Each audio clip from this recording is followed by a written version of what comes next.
समय को याद करके रोने लगी वाले समय वाली किस्मत वाले भाग्य आज तुमने हमें काना के खड़ा कर दिया। तब तक देखा गया उधर से रानी तारा भी उसी सरोवर पर जल भरने आई है। महाराज हरिश्चंद्र कहने लगे वो रानी तारा हमारे घर में थोड़ा सा सहारा लगाओ ताकि हमारा घड़ा उठ जाए। रानी तारा कहने लगे महाराज घड़ा उठवाना तो बहुत बड़ी बात है, हम तुम्हारे घड़े को हाथ भी नहीं लगा सकते। क्या जवाब दिया तुम मेहतर के घर का कार्य करते हो और मैं एक ब्राह्मण के घर का कार्य करती हूँ। अगर मैं तुम्हारे घड़े से हाथ लगाया मैं अवगत हो जाऊंगी, इसलिए मैं घड़ा को नहीं उठवा सकता। हरिश्चंद्र कहने लगे तू वही तारा है जो एक दिन मेरे कहने से बिक गई और आज तू घड़ा उठवाने से माना कर। हमारे समय हमारी किस्मत गरीबी में दुख में सब छोड़ देते हैं। आज तू भी मेरा साथ नहीं दे रही है रानी तारा। समझ गए महाराज हर से संसार में कोई किसी का नहीं है। स्वर नर मन सबकी आरती और स्वार्थ लाभ करे सब थी। और रानी तारा तेरा स्वार्थ रहा तब तक तूने साथ दिया, आज तूने भी मेरा साथ छोड़ा। रानी तारा कहने लगी महाराज मैं विवश हूँ, ऐसी कोई बात नहीं है, मैं तुम्हें उपाय बता सकती हूँ। आप जल के अंदर घड़ा को लेकर के घुस जाओ, क्योंकि जल के अंदर जब घड़ा ले जाओगे तो घड़ा हल्का हो जाएगा। डूबक लगाओ, घड़ा को सर पे रखो, खड़े हो जाओ। वही किया महाराज आज घड़ा को जल के अंदर ले गए, डूबक लगा करके घड़ा पे सर पर रखा और खड़े हो गए। जैसे खड़े हुए जल से बाहर निकलना चाहे, जैसे किनारे पर पैर रखा पैर फिसल गया, घड़ा सर से गिरा और घड़ा टूट गया। अब इसके रोने लगे बारे क्यों भी ठोकर में ही ठोकर मारता है। अब वो कालो नाम का मेहतर पता नहीं हमसे क्या से क्या कहेगा। आज खाली हाथ महाराज हरिश्चंद्र मेहतर के पास में आया। मेहतर कहना हो रे हरिया तू खाली हाथ आया है, घड़ा कहाँ है? हरिश्चंद्र कहने लगे महाराज वो घड़ा हमसे टूट गया। तू नहीं मर गया, घड़ा टूट गया। चल अब तुझसे जल का भी काम नहीं होगा। एक काम कर, उठा लाठी और बरगद का काम कर। हरिश्चंद्र कहने लगे महाराज घटिया से घटिया काम बता दो, वो भी मैं करने को तैयार। आज महाराज हरिश्चंद्र को मरघटिया बना दिया। श्री सुखदेव जी कहने लगे हे राजा परीक्षित, इधर रानी तारा ब्राह्मण के घर में जो कार्य कर रही थी भोजन का, एक दिन एकादशी का व्रत था। एकादशी को ब्राह्मण देवता ने कहा रानी तारा तुम्हारा बेटा रोहतास सारे दिन खेलता रहता है, कोई काम नहीं करता, आज एकादशी है और अपने रोहतास से कह दो बगीचे में फूल तोड़ने के चला। रानी तारा ने बेटा रोहतास को बुलाया। जब आप दिया मेरे लाल आज एकादशी का व्रत है, ब्राह्मण देव ने पूजा होगी, आप थोड़े बगीचे से पुष्प लेके आओ। बेटा रोहतास कहने लगा माँ मैं चला जाऊंगा, लेकिन पहले मुझे भोजन करा दे, मुझे भूख लग रही है। रानी तारा के लिए बेटा आज घर में भोजन नहीं बनेगा, भोजन जब नहीं बनेगा जब तक ब्राह्मण की पूजा नहीं हो जाएगी।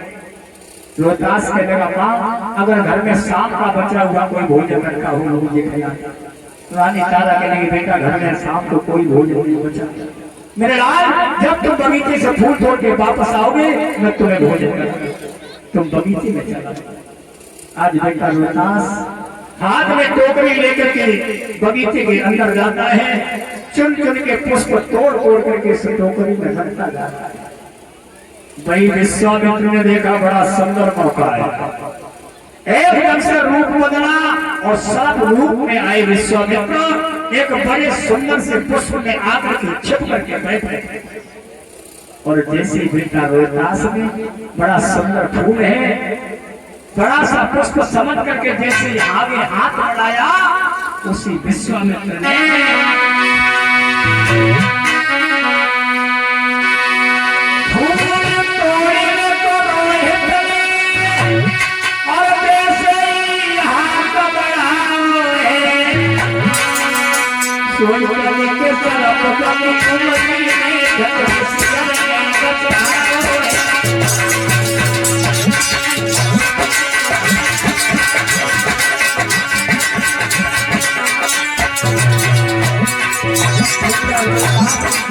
आगे हाथ बढ़ाया,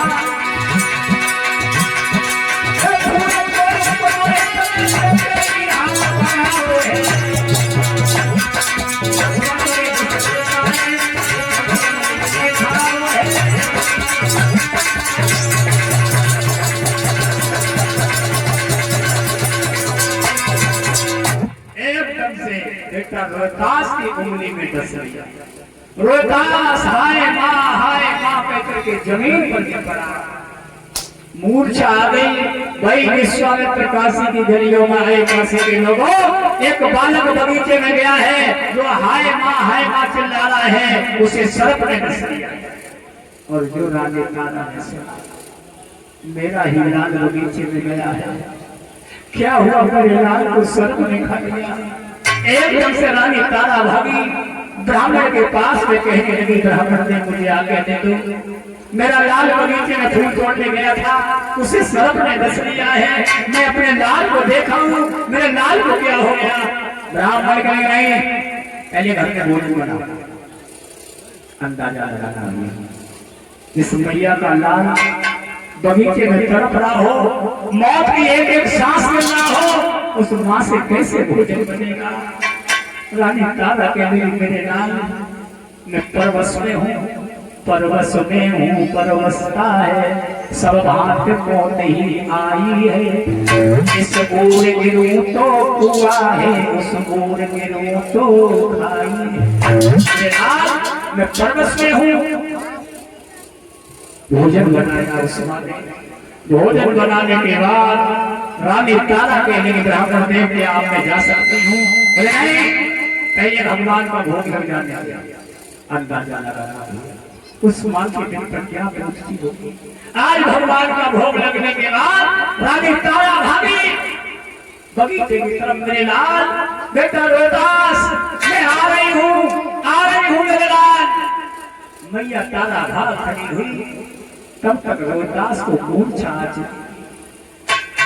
एकदम से मैया तारा ने अपने लाल को गोद में फूट फूट करके मां रोने लगी।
मैंने सोचा था तो तेरी छाया में बैठूंगी, तुझ पर आस लगाई थी मेरे प्यार।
मुझे छोड़ के जा रहा है बेटा, लाल से एक बार अपने मुंह से बोलो मेरे लाल। आए पैसा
अपने लाला के लैस को लेकर के रो रही है।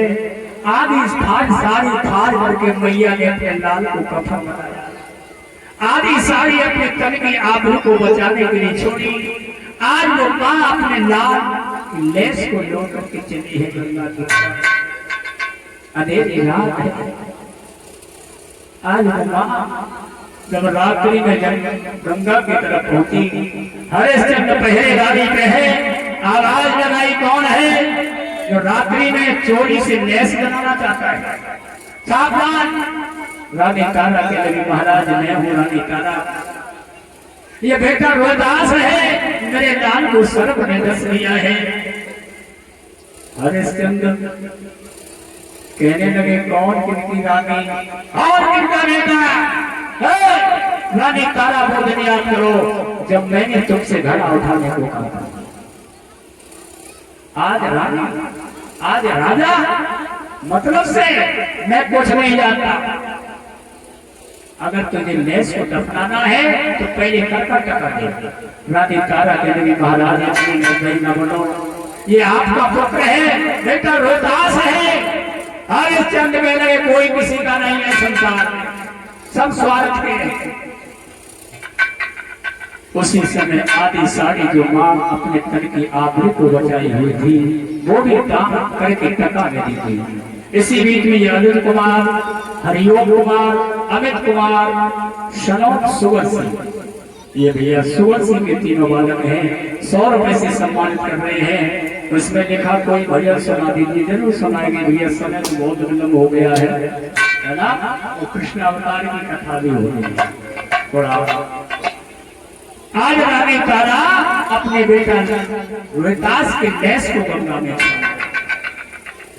मैया तारा पीछे पीछे भाग रही है, आगे आगे लेस जा रही है, और बच्चे के वियोग में रोते रोते मैया तारा जाकर के एक मंदिर में बेहोश हो गई। और जैसे बेहोश हुई वही विश्वामित्र आए, एक मरा हुआ बालक किसी का उसे उठा करके लाए, उसका मांस और खून मैया तारा के पास में लगाया। काशी की गलियों में आवाज लगाई, काशी के लोगों, उत्तर दिशा जो गंगा जी है, उस गंगा के किनारे जो मंदिर बना हुआ है उसमें एक डायन आई है जो बच्चों का भक्षण कर रही है। उसी समय कालो नाम के मेहतर ने हरिश्चंद्र को बुलाया, जवाब दिया, हुए हत्या जा, एक मंदिर में डायन आई हुई है, उसको मार करके। महाराज हरिश्चंद्र आए, देखा रानी तारा पड़ी हुई है, मुख से खून लगा हुआ है, मांस के लोथड़े पड़े हैं। हरिश्चंद्र कहने लगे, बोली रानी तारा तू अपने बच्चे के वियोग में पागल हो गई, डायन बन गई, तो दूसरे के बच्चे को खा रही है। उसी समय केस को पकड़ करके मंदिर से बाहर खींचा और जैसे ही तलवार चलाना चाहा, वही विश्वामित्र आ गए, हमें तो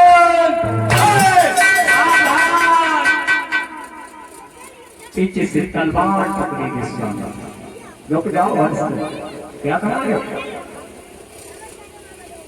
हरिश्चंद्र कहने लगे, विश्वामित्र आप?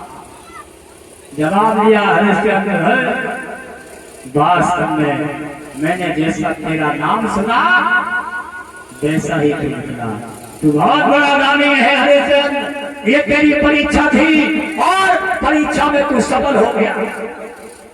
रानी तारा कहने लगी, विश्वामित्र महाराज कैसी परीक्षा, कैसी परीक्षा, मेरी गोदी का लाल चला गया और आप कह रहे परीक्षा। विश्वामित्र कहने लगे, रानी तारा तुम्हारा बेटा रोहतास मरा नहीं है, जिंदा है, जिंदा। रानी तारा कहने लगी, महाराज क्या कह रहे हो, मैंने अपने हाथों से अपने लाल को गंगा में दफनाया है और आप कह रहे जिंदा है। विश्वामित्र कहने लगे, एक बार आवाज लगा के देखो। रानी तारा कहने लगी, नहीं महाराज। उसी समय विश्वामित्र ने आवाज लगाई, बेटा रोहतास, रोहतास गंगा के किनारे से मुस्कुराता हुआ चला। रानी तारा, बेटा रोहतास, महाराज हरिश्चंद्र, तीनों प्राणी आपस में मिले। विश्वामित्र कहने लगे, हरिश्चंद्र हम तुमसे बहुत खुश हैं और तुम हमसे वरदान मांग लो। हरिश्चंद्र कहने लगे, महाराज हमें ज्यादा कुछ वरदान नहीं चाहिए, एक प्रार्थना पहले तो ये है, जो आपने हमारी परीक्षा ली, आगे चल करके महाराज कलिकाल में, कलयुग में ऐसी परीक्षा किसी की मत लेना। और दूसरा छोटा सा हमें दे दीजिए, क्या इतना दीजिए, क्या मैं कुटुंब समाया, मैं भी भूखा ना रहूं, कोई संत न भूखा रहूं।